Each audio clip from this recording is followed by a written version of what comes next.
Welcome to the Armani Talks YouTube channel, the #1 YouTube channel for you to level up your communication skills, learn the art of public speaking, social skills, and personal branding to take your message to the world. For today's episode, I'm going to give you 5 practical tips on how to overcome procrastination. So here's a famous life law for you. Procrastination will never get you started, and perfectionism will never get you finished. Both of these two acts, it leads to the same result, which is a delayed act, a delayed level of completion. And when this happens too much, what happens is you start reconditioning your mindset to be someone who says, I'll do it later, or look, it's not perfect yet. I can't release it yet. And there's 2 reasons why both of these sort of mindsets happen. Since most of this video is going to be about procrastination, let me talk about perfectionism first. The main reason that perfectionism typically happens is due to fear. You may have not thought that was the emotion that was the driving force behind it, but that is the case.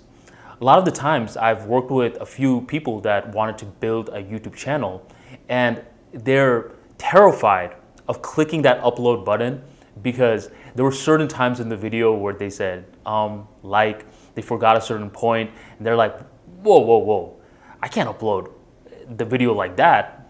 I need to start it all the way back from the beginning, and I need to make it perfect. But when you try to make something perfect from the very beginning, you're typically getting analysis paralysis. You're focusing way too much on the details.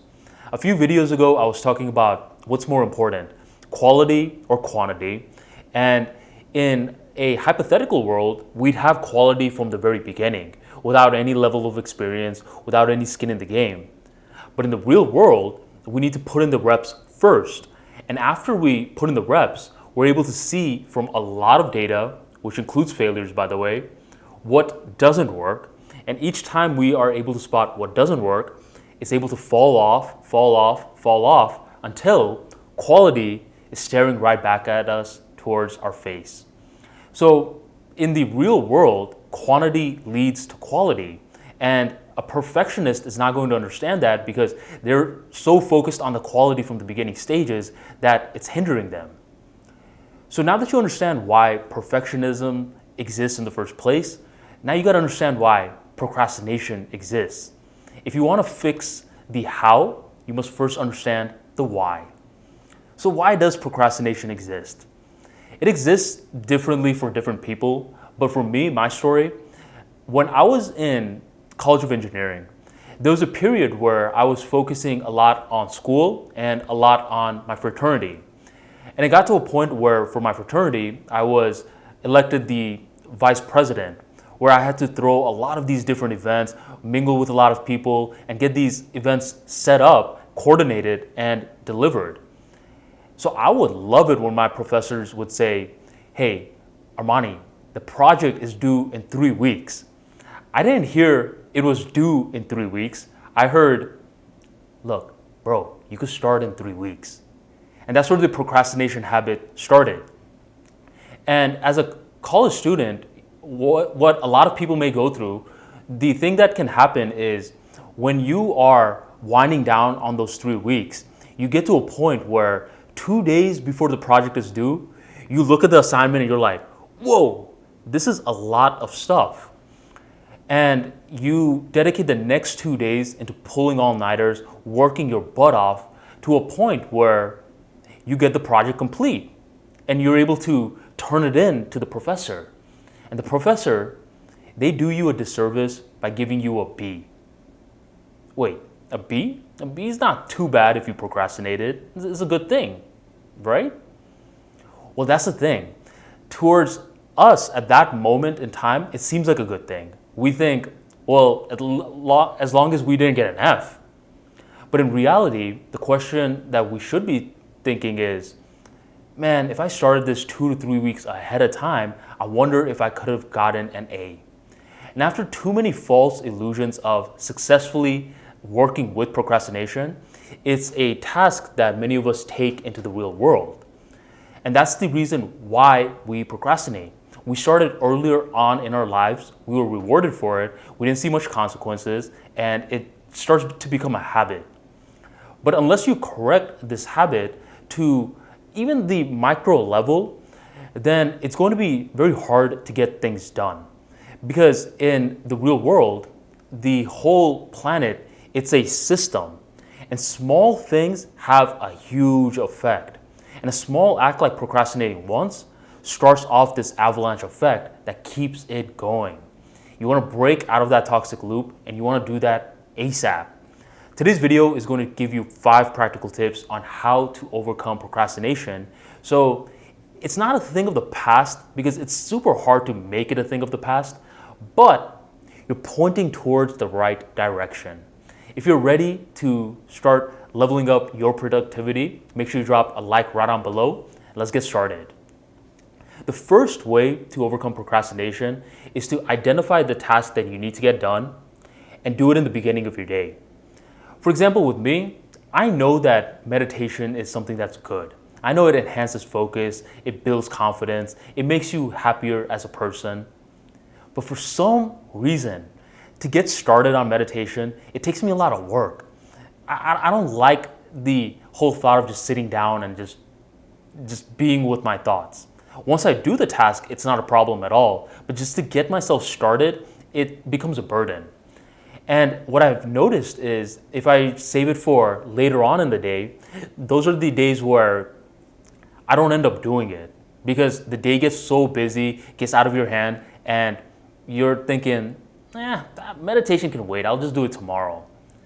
Which is why ever since I bought meditation to being the first thing that I do, that's when I'm able to not only do it once, but I feel more grounded in the beginning of the day, which allows me to do it multiple times throughout the day. So rather than doing it 0 times, I can now do it 2 or 3 times. So figure out what you are procrastinating on and aim to do it in the beginning of the day. This is a mega key into overcoming procrastination. The second tip is to get your ego involved. A couple of years ago, someone asked Jerry Seinfeld, dude, how the hell are you so damn consistent? I mean, time and time again, you are just showing up with funny jokes. And Jerry confidently says, I write every single day. And the reporter asks, how? How do you write every single day? Because this isn't normal. A lot of people, they don't have the willpower to do it every single day. So at that point, Jerry starts to bring up his routine.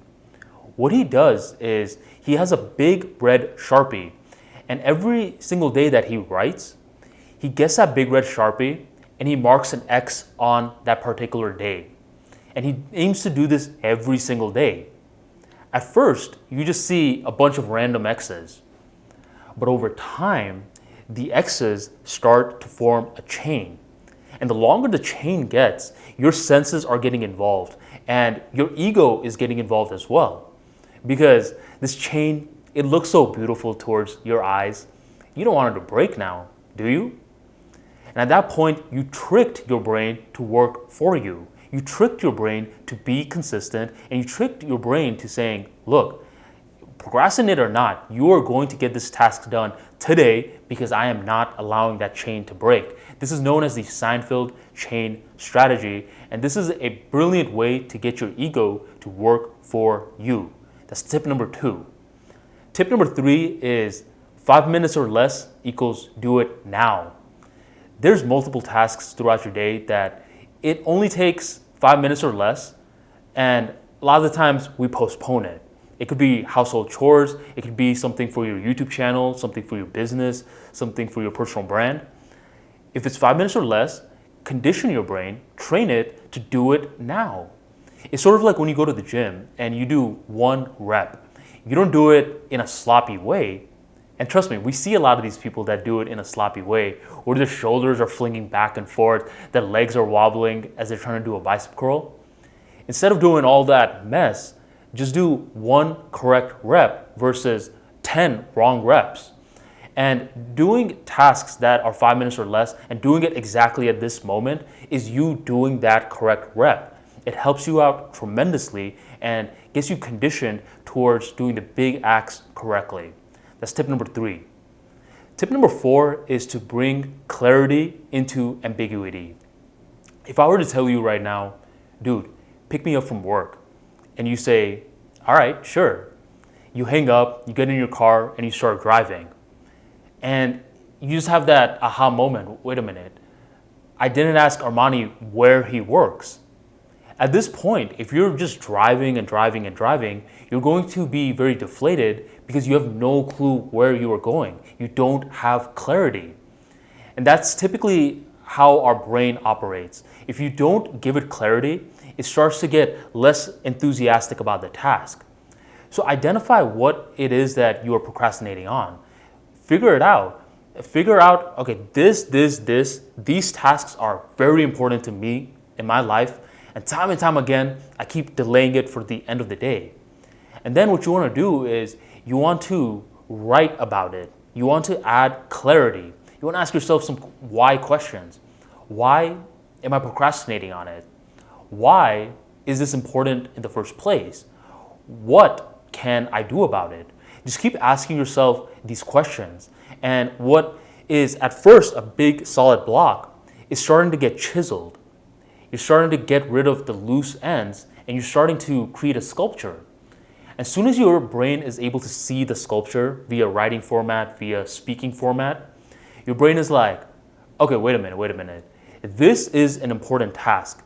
And the more clarity that you get, the more your confidence rises, the less tension that you have, and the more likely that you are to get the task complete. So that's number 4. And the 5th one, this may sound a little alarming at first, but bear with me. I call this the bare minimum mentality.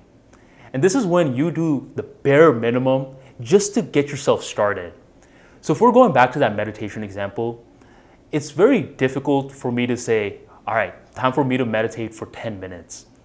For some reason, it's hard. Even though 10 minutes doesn't seem like a very, very long time, it's difficult for me because, remember, it's hard for me to do the act in the first place. Now you're telling me 10 minutes?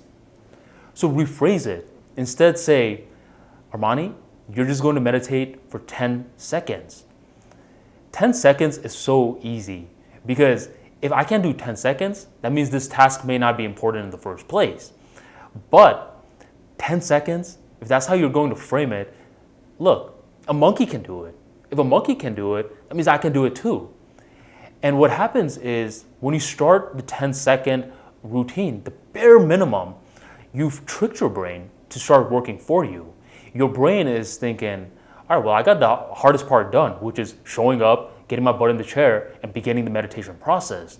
And typically those 10 seconds are what evolves into 10 minutes. You can start viewing the bare minimum mentality in terms of sessions or by day-to-day routines. Say you want to incorporate a push-up routine into your life. Well, the push-up routine, rather than saying to your brain, look, you're going to start doing 30 push-ups every single day, just tell your brain, you just need to do 1 push-up a day for 2 weeks straight. You can easily do that. And as you're doing that 1 push-up a day for 2 weeks straight, you'll notice that you don't even need to wait 2 weeks. Up until by day 5, you're doing 6 push-ups. By day 13, you're doing 15 push-ups. And you're doing it simply because you tricked your brain to at least, in the bare minimum, do 1 push-up a day. James Clear brings it up in his book, Atomic Habits. He does a brilliant way of describing it, and he talks about the neuroscience regarding why the bare minimum mentality, or atomic habits as how he phrases it, works so well. It's Mind Hacking 101, and I'll drop a link in the description box right on below. But overall, once you start overcoming procrastination, you'll realize that you are retraining your brain to operate correctly in the real world. There was this quote that I heard recently where they said that nowadays it's not just about learning, it's more about learning, unlearning the wrong stuff, and relearning new stuff. So, not gonna lie, you have to unlearn a lot of the procrastination habits, and there's certain things that we all procrastinate on. So, just to make your journey easier, find the big tasks, the key drivers in your life that's moving your life forward, and aim to get those tasks done. Once you overcome procrastination, you'll notice yourself feeling more confident as a byproduct. Procrastination makes me more confident? Sure as hell does, because you start conditioning a doer's mentality into your subconscious mind. And eventually you get to a point where you're staying consistent time and time again. You're showing up and showing out. And that's only going to be the case if you follow the 5 steps I've listed out in today's video. So if today's video helps you, make sure you drop a like right on below and start your journey to overcoming procrastination. You're doing an internal rewiring, and a rewiring that will change your future for the best. Thank you for joining the Armani Talks YouTube channel, and I'll catch you on the next episode.